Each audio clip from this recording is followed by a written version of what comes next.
നിങ്ങൾ ശ്രദ്ധിച്ചിട്ടുണ്ടോ? ചിലർ അധികം ഓടുന്നില്ല, എന്നാലും പണം അവരെ തേടി വരുന്നു.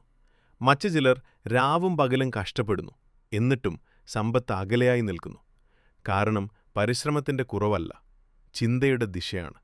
നിങ്ങൾ ജീവിതത്തിൽ മാറുന്ന ആ ഒരു ചിന്തയാണ് പ്രപഞ്ചം നിങ്ങൾക്കായി സമ്പത്തിന്റെ വാതിൽ തുറക്കുമോ അടക്കുമോ എന്ന് തീരുമാനിക്കുന്നത്. ഈ വീഡിയോ അവസാനിക്കും മുൻപ് നിങ്ങളുടെ മനസ്സ് തന്നെ പറയും, ഇതാണ് ഞാൻ ഇതുവരെ കാണാതെ പോയത്. സമ്പത്ത് എന്നത് പണം മാത്രമല്ല, അതൊരവസ്ഥയാണ്. ആ അവസ്ഥയിലേക്കുള്ള വഴി ആദ്യം തുറക്കുന്നത് നമ്മുടെ ചിന്തകളിലൂടെയാണ്.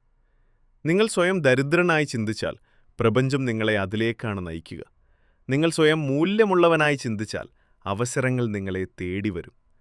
പ്രപഞ്ചം നമ്മൾ പറയുന്ന വാക്കുകൾ കേൾക്കുന്നില്ല, നമ്മൾ വിശ്വസിക്കുന്ന ചിന്തകളെയാണ് സ്വീകരിക്കുന്നത്. അതുകൊണ്ടാണ് മൈൻഡ് സെറ്റ് മാറ്റം സമ്പത്തിനുള്ള ആദ്യപടി എന്ന് പറയുന്നത്. നിങ്ങളുടെ ദിവസത്തെ തുടക്കം പരാതി പറഞ്ഞുകൊണ്ടാണെങ്കിൽ ആ ദിവസം സമ്പത്ത് ഒഴുകില്ല. കൃതജ്ഞതയോടെ ദിവസം തുടങ്ങുന്നവർക്ക് അവസരങ്ങൾ വേഗം തുറക്കപ്പെടും. എനിക്ക് കഴിയില്ല എന്നൊരു വാചകം പ്രപഞ്ചത്തിന് ഒരു സ്റ്റോപ്പ് സിഗ്നലാണ്. എനിക്ക് പഠിക്കാം എന്നൊരു വാചകം പ്രപഞ്ചത്തിന് ഗ്രീൻ സിഗ്നലാണ്. ജീവിതത്തിൽ സമ്പത്ത് വരണമെങ്കിൽ ആദ്യം ഭയം പുറത്താക്കണം. ഭയമുള്ളിടത്ത് സാധ്യതകൾ നിലനിൽക്കില്ല. സമ്പത്ത് പ്രപഞ്ചം തുറക്കുന്നത് മടിയുള്ളവർക്കല്ല, സ്ഥിരതയുള്ളവർക്കാണ്. ഒരു ചെറിയ ശീലം പോലും ദിവസേന തുടർന്നാൽ അതൊരു വലിയ മാറ്റമാകും. നിങ്ങൾ സമയം വിലമതിക്കാൻ തുടങ്ങിയാൽ സമയം നിങ്ങളെ സമ്പത്തിലേക്ക് നയിക്കും. ചെലവിനെ നിയന്ത്രിക്കുന്നവനാണ് സമ്പത്ത് നിയന്ത്രിക്കാൻ പഠിക്കുന്നത്. പണം കൈവശം വയ്ക്കുന്നവനല്ല, പണത്തിന് ദിശ കൊടുക്കുന്നവനാണ് സമ്പന്നൻ.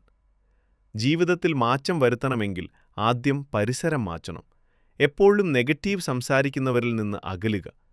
നിങ്ങളുടെ സ്വപ്നങ്ങളെ ചെറുതാക്കുന്നവരുടെ ശബ്ദം അവഗണിക്കുക.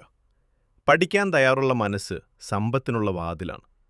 ഒരു പുതിയ സ്കിൽ പഠിക്കുന്നത് ഒരു പുതിയ വരുമാന വഴി തുറക്കുന്നതിന് തുല്യമാണ്. പ്രപഞ്ചം നമ്മെ പരീക്ഷിക്കുന്നത് കഷ്ടപ്പാടുകളിലൂടെയാണ്. അവിടെ നാം ഉപേക്ഷിച്ചാൽ വാതിൽ അടയ്ക്കപ്പെടും. നാം പിടിച്ചു നിൽക്കുകയാണെങ്കിൽ അതേ വാതിൽ തുറക്കപ്പെടും. വിജയം ഒരിക്കലും ഒരു ദിവസം കൊണ്ട് വരുന്നില്ല, പക്ഷെ ഒരു ദിവസം നാം ഉപേക്ഷിക്കാതിരുന്നതുകൊണ്ടാണ് അത് വരുന്നത്. സമ്പത്ത് തേടി ഓടുന്നവൻ ക്ഷീണിക്കും. സമ്പത്ത് സൃഷ്ടിക്കുന്നവനെ പ്രപഞ്ചം തേടി വരും. നിങ്ങളുടെ മൂല്യം വർദ്ധിപ്പിക്കൂ, വരുമാനം സ്വയം വർദ്ധിക്കും. നിങ്ങൾ നൽകുന്ന വാല്യൂ ആണ് നിങ്ങൾക്ക് ലഭിക്കുന്ന വെൽത്ത്. ചെറിയ തുടക്കങ്ങളെ അവഗണിക്കരുത്. വലിയ നദികൾ ചെറിയ ഉറവകളിൽ നിന്നാണ് തുടങ്ങുന്നത്. ഇന്ന് നിങ്ങൾ എടുക്കുന്ന ഒരു തീരുമാനമാണ് നാളത്തെ സമ്പത്ത്. ഇന്ന് നിങ്ങൾ മാറ്റുന്ന ഒരു ശീലമാണ് നാളത്തെ ജീവിതം. പ്രപഞ്ചം നിങ്ങളെ സഹായിക്കാൻ എപ്പോഴും തയ്യാറാണ്, പക്ഷേ നിങ്ങൾ തയ്യാറാകണം. മനസ്സിൽ ഉറച്ച വിശ്വാസമുണ്ടെങ്കിൽ വഴികൾ സ്വയം തുറക്കും. സമ്പത്തിലേക്കുള്ള വഴി പ്രപഞ്ചം തുറക്കുന്നത് നിങ്ങൾ മാറാൻ തയ്യാറാകുമ്പോഴാണ്.